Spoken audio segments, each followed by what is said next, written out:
now sharing my screen. And recording. So this is ethyl lactate. Lactic acid is 2-hydroxy propanoic acid. So the first thing I would recommend doing with a problem like this is drawing in the hydrogen. So we want to put this hydrogen on there so we actually have all 4 things that are attached. Feel free, by the way, to break in and interrupt in the middle. Don't feel bad about that. So this is the carbon, the chiral center that the reaction is occurring at, and I don't want to have to draw this mess every time. So I'm going to use the fact that I know that that's the mesylate. So I can abbreviate this S double bond O CH3 as MS for mesylate. And there's no reason for me to draw this whole piece out every time. I can just write that as CO2ET, right? That's the ester, and then this over here is a methyl group. I can write it as H3C. So I'm going to redraw that so that I'm just seeing the carbon that matters.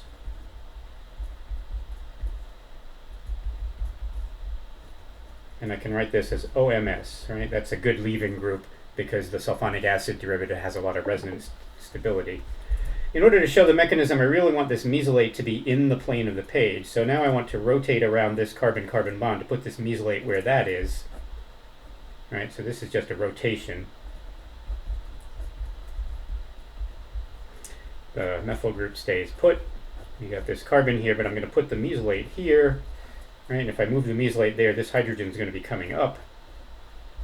And the CO2ET group is going to be going back. So now I have the molecule written in a way that will make it fairly easy for me to show the mechanism, right? Because I want the leaving group and the nucleophile that's coming in to be in the plane of the page. The nucleophile is this acetate ion, so that's can be written as ACO minus because CH3CO is the acetyl group, or AC. Right? So I don't really need to draw the whole thing. I've got this ACO minus. A lone pair is going to attack that carbon and simultaneously push out the mesylate. So this would be showing an SN2 mechanism. Right? So what I want to do is I want to show the mechanism for the SN2 reaction, and I want to show the mechanism for the SN1 reaction, and then what I'm going to try to do is identify where the charges are most significant, and what the solvent is going to do to those charges. Right? So the transition state, right, for this would have on a straight line the ACO group, right, now with a partial minus charge, and the OMS group now with a partial minus charge, and then the rest of that molecule would have gone largely planar because these 3 positions are now in the equatorial spots of a trigonal bipyramid. So that's what the transition state looks like. And then the product obviously went with inversion. The CH3 group is now over here. The acetyl group is now here. And that will have inverted the stereochemistry. And this molecule now corresponds to what we're looking at there if I were to rotate things. So I don't really care what happens after the transition state. What I want to know is what happens to the starting material and what happens to the transition state in terms of their energies. So I've got my energy diagram. It's a single step.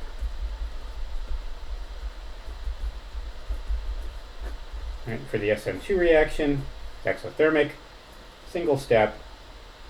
Right. So here is the theoretical unsolvated case. Right, if we have no solvent present at all, it looks like that. So now what I want to do is I want to figure out what's going to happen to the energy of the starting material and what's going to happen to the energy of the transition state when I stick it in a solvent.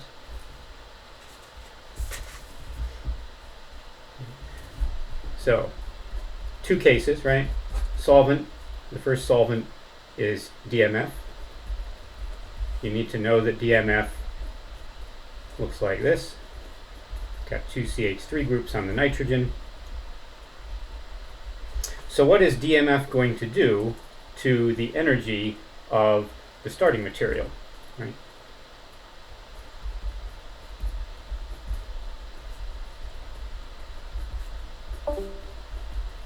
And in particular, the nucleophile.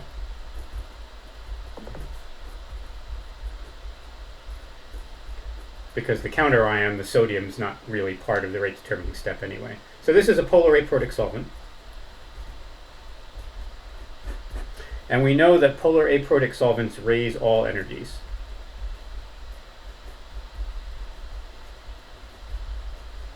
So it's going to raise the energy of the starting material, and it's going to raise the energy of the transition state.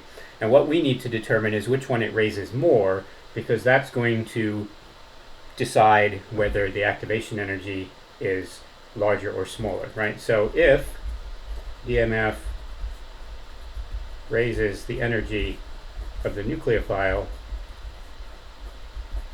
by more than the energy of the transition state, then the activation energy will decrease. If, on the other hand, DMF raises the energy of the transition state by more than the energy of the nucleophile,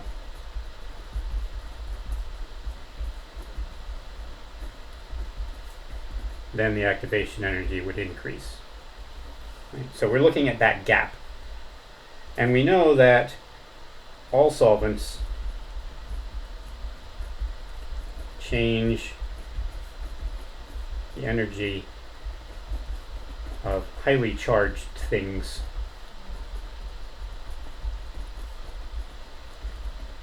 by more than less charged things.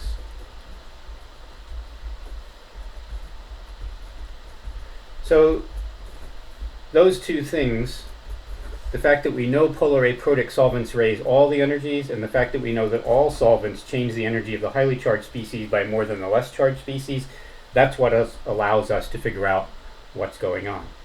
Because we know that in the case of the SN2 reaction, has highly charged species at the starting material,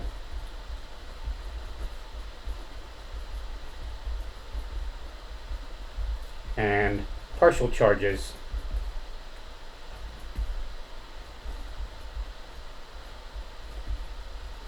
at the transition state. So the starting material is going to have the bigger effect, right? In an SN2 reaction, solvent has the bigger effect on the starting material.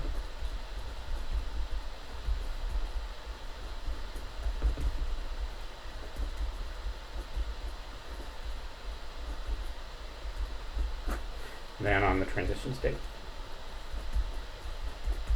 Right.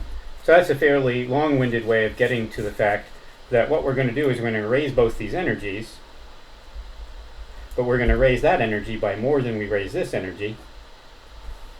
So if we draw a dashed line now, right, going from our starting material, so this is the solvated with DMF, we can then compare the activation energy here, right, before there was solvent, to the activation energy here with the solvent. And I think you can see that that line's shorter than that line. Right. So we've raised the energy of the starting material, and we've raised it by more than the energy transition state, which means that the gap between them is going to be smaller. So why does it raise that energy by more? What is the kind of reason for the raised energy? And for that, we need to show the solvation of the, right? We need to show the solvation of this potassium acetate. So we've got potassium ion surrounded by the oxygens of our DMF.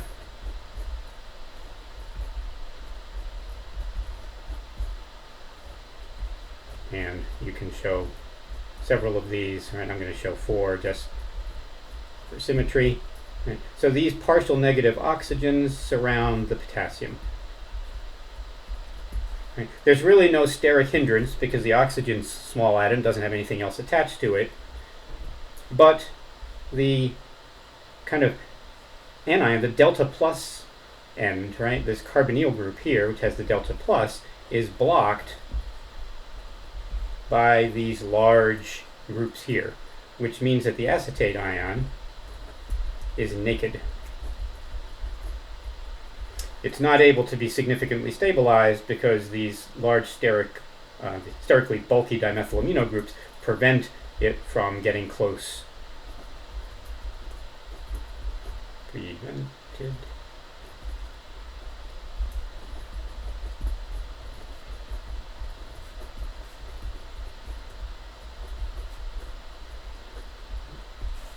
If it's prevented from getting close to the carbonyl carbon, and it can't be ion paired because the potassium ion is solvated, that makes it what we call naked and raises the energy.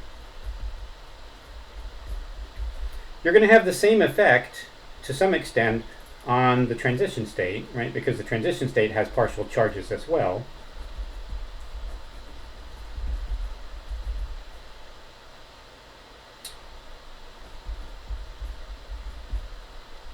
Doesn't really matter what's happening here over the mesylate, oops, delta minus, because the mesylate is stable anyway.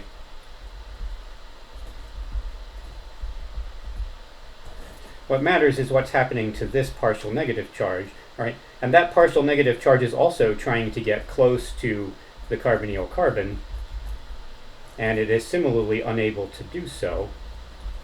But it doesn't care as much because it's interacting with this carbon here, which also has a partial positive charge on it. Right? And it's only a partial negative charge anyway, so this is a lesser effect.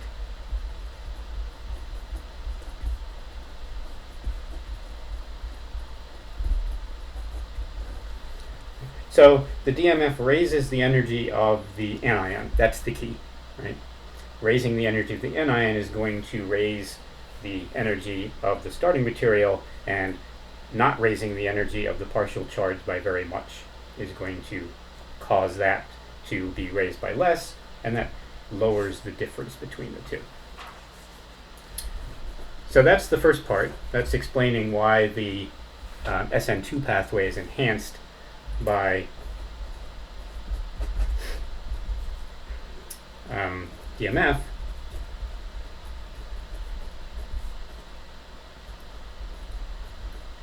Why is the SN1 pathway enhanced by methanol? So the first step in that is going to be to draw the mechanism for the SN1 reaction.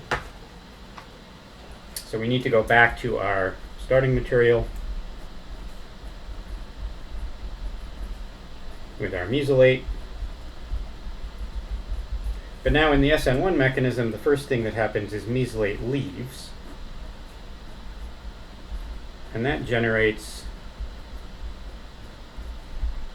a planar carbocation intermediate where we've got an empty p orbital.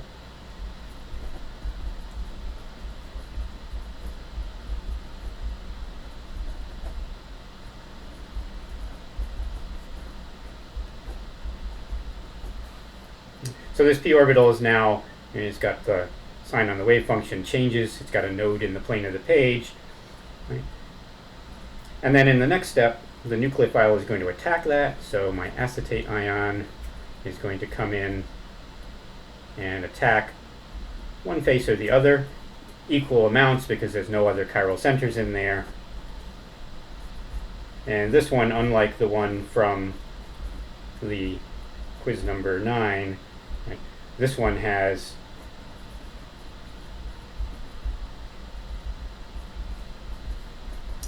no other chiral center, so we don't get any stereoselectivity.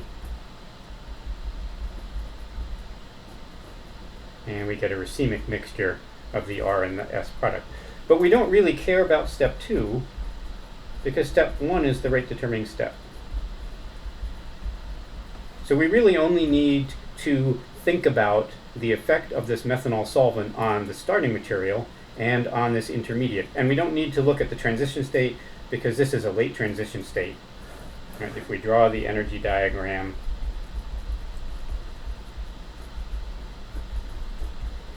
right, here's our carbocation. Right? and this is the unsolvated case. Right? We don't care about the second step. It's this activation energy that we are worried about. Right? So there's the activation energy for the unsolvated case. So now what we have to do is we have to figure out what the solvent is going to do to the starting material, which has some partial charges for this polar bond between carbon and the oxygen of the mesylate, and what it's going to do to this carbocation intermediate. So for the SN1 pathway, we discovered that the starting material has partial charges, but the intermediate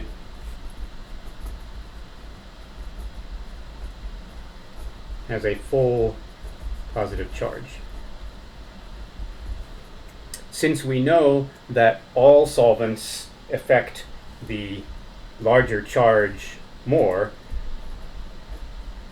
solvent has a bigger effect on the intermediate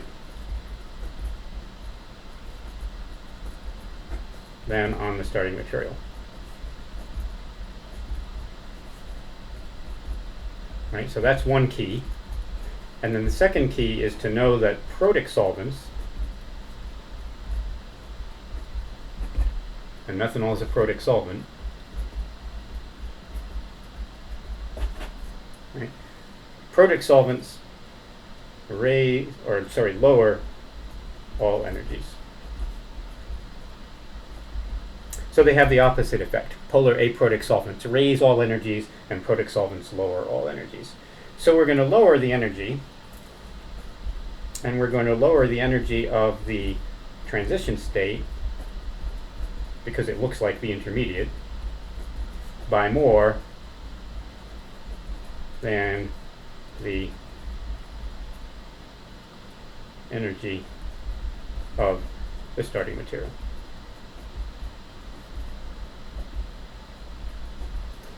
So what's that going to look like? So we're going to drop the energy of the transition state, and we're going to drop the energy of the starting material, but the transition state drops by more. So this is the activation energy for methanol. And notice that in methanol, that is a shorter line than the unsolvated case, right? Because we've dropped the transition state by more than the starting material. So why is that true? That's true because once we form that planar carbocation intermediate, and now I'm going to draw it so that the positive charge and the p orbital is actually in the plane of the page instead. That can be surrounded by the partial negative end of the methanol dipole.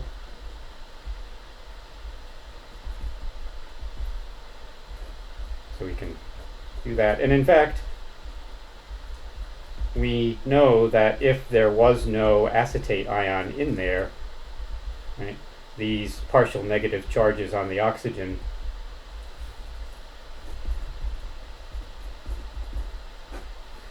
would actually react, right, and we'd form up with the ether product.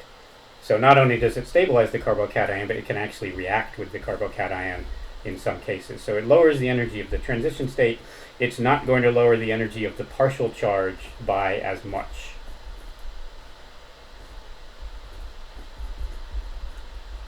It doesn't really care as much for that partial charge. It's going to lower it some. You're still going to get some oxygens from your methanol kind of interacting with that partial charge, but that's a partial minus and a partial positive. That's a weaker force than a partial negative with a full positive charge.